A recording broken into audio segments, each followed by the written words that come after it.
A paz do Senhor Jesus, meus irmãos, estamos dando agora a continuidade do nosso estudo, um ano, uma década e uma vida vitoriosa. Tomamos por base Josué capítulo 1 e já falamos sobre alguns pontos. Se você ainda não assistiu o outro vídeo, você pode estar assistindo, porque esse vídeo é a complementação do outro vídeo. E o nosso estudo está aí no nosso blog, na internet. O link está aí na descrição do vídeo. Nós estávamos falando sobre a tribo de Ruben, a tribo de Gade e a meia tribo de Manassés.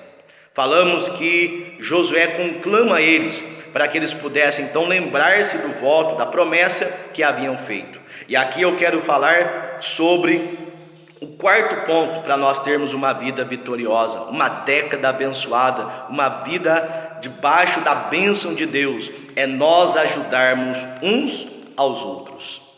Perceba que a tribo de Ruben, a tribo de Gade, eles foram, juntamente com todas as outras demais tribos, conquistaram a terra de cá do Jordão. Mas eles não queriam passar o Jordão. Então Moisés, no Números 32, você pode estar conferindo lá, dá uma exortação, uma repreensão neles, e aí eles caem em si e dizem: não, pode deixar com a gente, nós passaremos à frente dos nossos irmãos. Você pode estar lendo aí também Josué capítulo 1, todas as referências estão aí no nosso blog, nos versículos 14, versículos 15 até o 18 do capítulo 1 de Josué. Então ele disse: olha, nós vamos passar à frente, nós os valentes, vamos ajudar os nossos irmãos, depois nós voltaremos e vamos conquistar essa terra que foi assim tão prometida, foi fechada, foi ali um trato que fizemos com Moisés e com Deus. Então, meus irmãos, sabe como nós vamos ter vitória nessa nova década, nesse novo ano, nessa nova fase da nossa vida? Ajudando uns aos outros. Não adianta nós sermos egoístas, não adianta nós acharmos que vamos conseguir tudo sozinhos. Há muitas áreas determinadas em nossas vidas que só nós vamos conseguir vencer se nós ajudarmos uns aos outros, se nós estivermos um ao lado do outro. E aqui também eu quero fazer já em público meu agradecimento a todos aqueles que ajudaram a minha esposa na cirurgia da minha filha Esther no ano passado, no ano de 2019. Eu sozinho, eu e minha esposa sozinho, não poderíamos fazer essa cirurgia, que ficou aí R$6.500 e mais alguns remédios, e ficou um pouquinho mais além. Mas, meus irmãos, a ajuda dos meus familiares, ajuda dos irmãos em Cristo, ajuda de amigos que juntos unimos nossas forças, conseguimos então em uma semana, uma semana, quase duas no máximo, levantar esse dinheiro para estar operando a minha filha Esther. Então, ou seja, outras vitórias, outras batalhas, tanto eu como você só venceremos se nós estivermos orando um pelo outro, se nós estivermos ajudando um ao outro, se nós estivermos estendendo a mão um para o outro. Outro elemento principal, indispensável, para que nós tenhamos vitória, meus irmãos, é nós santificarmos a nossa vida. Josué capítulo 3, o versículo de número 5, disse Josué ao povo: santificai-vos, porque amanhã fará o Senhor maravilha no meio de vós. A santificação, meus irmãos, é ser santo, não é ser perfeito, mas a santificação é ser separado, é deixar tudo aquilo que não agrada a Deus, é fazer a vontade de Deus, é agradar a Deus, é dedicar a nossa vida a Deus. E quando assim nós fazemos, Deus então, meus irmãos, fará maravilhas no meio de nós.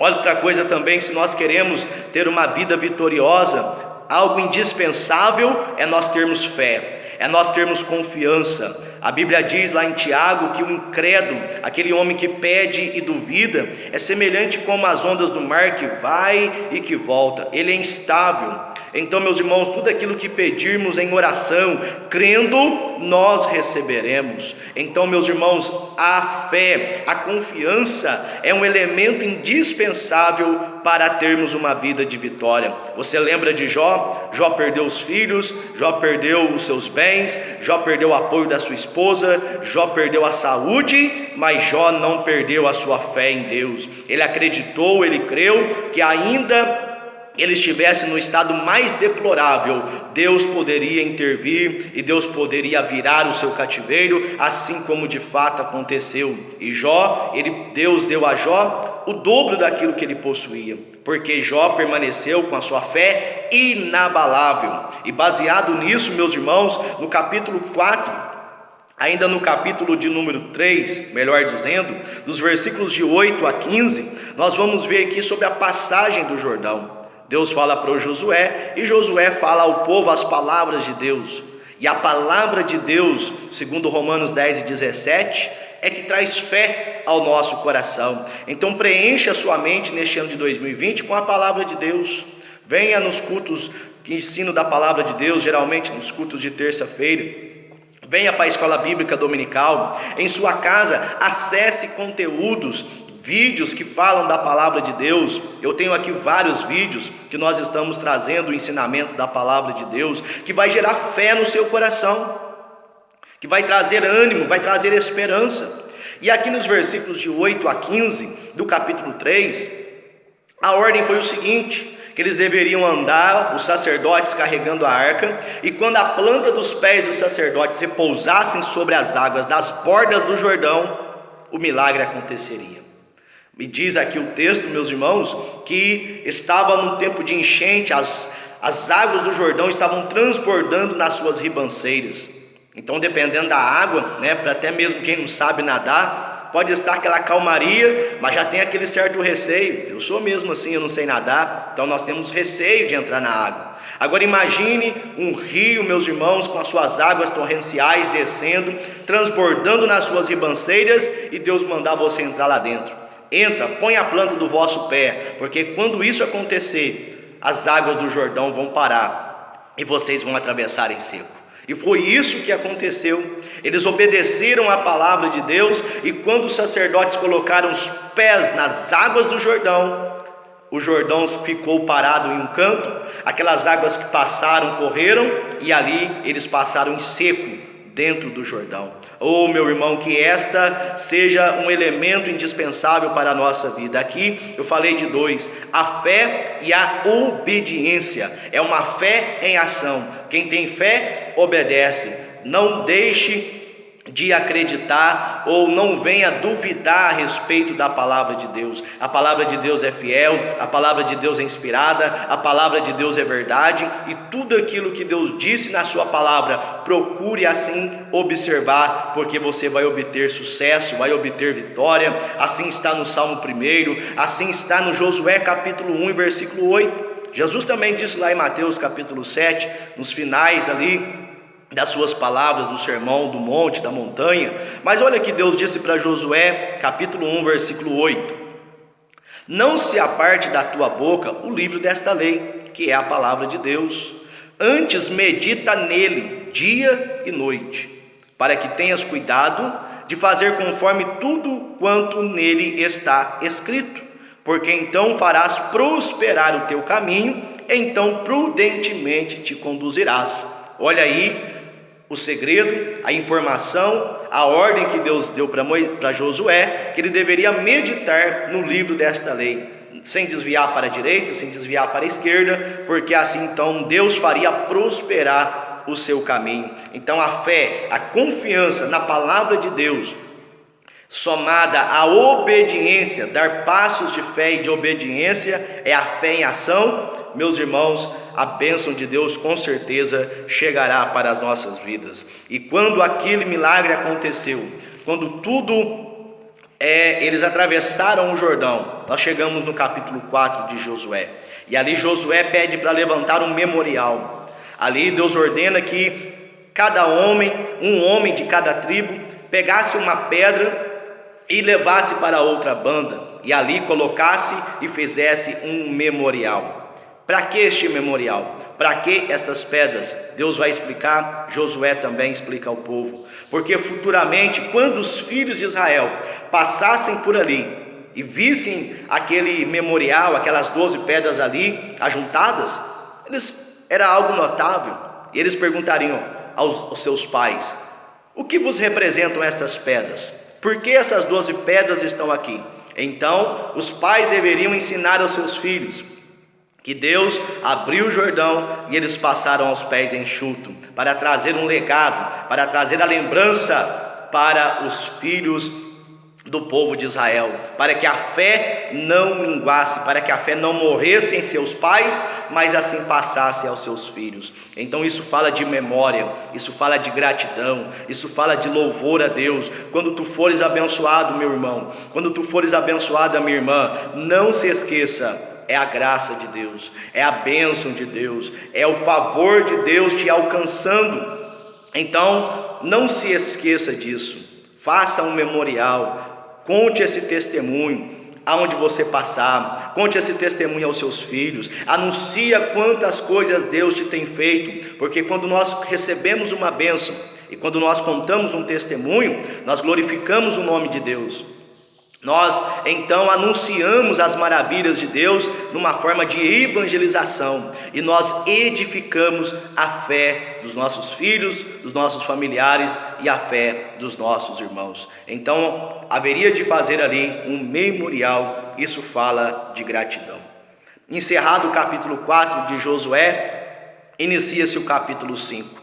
E a palavra do capítulo 5, meus irmãos, agora que eles passaram o Jordão e eles agora começariam a conquistar Canaã, eles deveriam fazer um pacto, deveriam fazer uma aliança. Quando nós lemos o capítulo de número 5 de Josué, vamos perceber, meus irmãos, que muitos dos filhos de Israel que estavam no Egito, muitos deles ainda não haviam sido circuncidados. Aqueles que foram circuncidados outrora morreram tudo no deserto, e a maioria deles, diz aqui o texto de Josué capítulo 2, do capítulo 5, do versículo 2 ao versículo de número 9, que Josué então vai circuncidar os filhos de Israel. A circuncisão entre o povo de Israel era um sinal da aliança de Deus com Israel, e um sinal da aliança de Israel para com Deus. Era um sinal externo que faziam no órgão genital do homem. E ali, meus irmãos, era um pacto, uma aliança. E eu e você precisamos também fazer um pacto com Deus. Eu já fiz uma aliança com Deus. Você já fez a sua aliança com Deus? Talvez você está me ouvindo e até mesmo já fez uma aliança com Deus, mas esta aliança hoje está quebrada, está paralisada. É necessário nós reatarmos a nossa amizade com Deus. É necessário nós fazermos um pacto com Deus. No caso de Israel, a aliança, o pacto era feito através da circuncisão. E nos dias de hoje, o que é fazer um pacto com Deus? Quando nós lemos a Bíblia Sagrada, perceberemos que todo ser humano é pecador. Todo ser humano nasceu em pecado. O ser humano não peca porque ele não é pecador porque ele peca. Ele peca porque desde o seu nascimento ele é pecaminoso. A natureza humana é pecaminosa. Ele peca porque ele é um pecador. E nós percebemos, meus irmãos, que a humanidade ela dá sinais terríveis contra Deus. Nós vemos aí tudo está se cumprindo conforme Mateus capítulo 24. Então, meus irmãos, a maldade do coração do homem está crescente a cada dia mais. Então o homem ele carrega uma natureza pecaminosa. Eu e você também carregamos. Mas é necessário nós darmos crédito à palavra de Deus. É necessário nós darmos crédito ao amor de Deus manifestado na cruz do Calvário, em que Cristo morreu por nós, sendo nós ainda pecadores. Então é nós fazer pacto com Deus, é nós arrependermos de nossos pecados, é nós confessarmos a Cristo como o único Senhor e Salvador de nossas vidas, de forma pessoal e também de forma pública, nas águas do batismo. E as águas do batismo, meu irmão, é uma aliança, é um pacto que fazemos com Deus, que quando então nós deitamos nas águas do batismo, nós estamos morrendo para o mundo, estamos morrendo para o nosso eu, estamos morrendo para as nossas vontades, e quando nós levantamos das águas do batismo, nós estamos levantando para viver uma novidade de vida, para viver um novo tempo, para viver para Deus, para viver para agradar a Deus. E uma vez que assim nós arrependemos, nós confessamos a Cristo pessoalmente, publicamente, nas águas do batismo, é necessário nós vivermos em novidade de vida. É necessário nós então fazermos a vontade de Deus, sermos fiéis a Deus, renunciarmos às coisas deste mundo, porque isso só nos levará à derrota, isso só nos levará ao fracasso. Eu tenho uma série aqui no nosso YouTube, no nosso canal no YouTube, que fala por que fracassamos, e ali eu dou várias razões que Deus falou ao meu coração, por que nós fracassamos, e muitos deles são os nossos pecados, são as nossas falhas, são os nossos erros. É nós fazermos a nossa vontade. Mas se nós fazermos um pacto com Deus, se você, meu amado ouvinte, minha amada ouvinte da palavra de Deus, você fazer um pacto com Deus, ou você até mesmo reatar a sua aliança, o seu pacto com Deus, você que está afastado dos caminhos do Senhor, ainda há tempo, ainda há oportunidade. Tome hoje essa decisão, faça uma aliança com Deus, e assim volte para os caminhos do Senhor. E você terá um ano abençoado, você terá uma década abençoada, você terá uma vida abençoada e vitoriosa no nome de Jesus Cristo. E aí então, quando você começa a ler o capítulo 6, o povo de Israel conquista aquela terra de Canaã. Não conquistou de forma total, mas até onde eles conseguiram, ali repartiram as terras para cada tribo, e ali Deus entregou a terra prometida ao povo de Israel. Então, meu amado ouvinte, minha amada ouvinte da palavra de Deus, irmão em Cristo, que Deus possa te abençoar e te dar uma vida vitoriosa. Então volte esse vídeo, assista novamente, acesse o estudo no nosso blog, compartilha com seus amigos, seus familiares, seus irmãos em Cristo. Se você não é inscrito no nosso canal, se inscreve e continue sendo abençoado através de nossas mensagens. Que Deus em Cristo te abençoe, fique na paz do Senhor Jesus.